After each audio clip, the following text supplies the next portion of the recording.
Mula sa planong adventure na uwi sa tensyon ng pag-akyat ng isang turistas patungo sa Mount Pulag matapos itong mawalan ng malay sa kalagitnaan ng kanyang pag-akyat. Pero hindi nagtagal ang pangamba dahil agad rumisponde ang mga tauhan ng Kabayan Municipal Police Station. Yan ang balitang hatid ni Patrolwoman Jomalyn Kakanindin.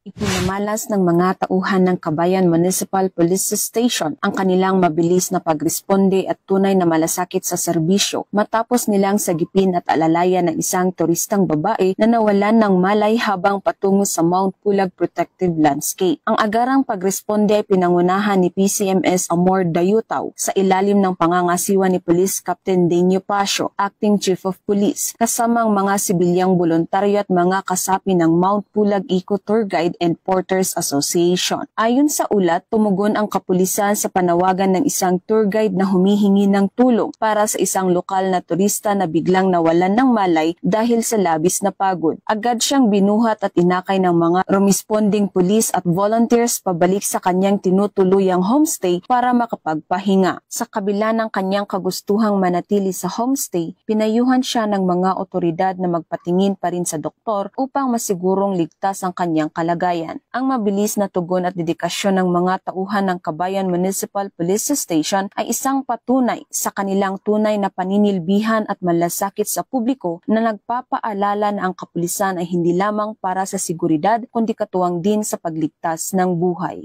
Mula dito sa rehiyon ng Cordillera, ako ang iyong PNN correspondent, Patrolwoman Jomalyn Kakanindin, alagad ng batas, tagataguyod ng Balitang Pulis.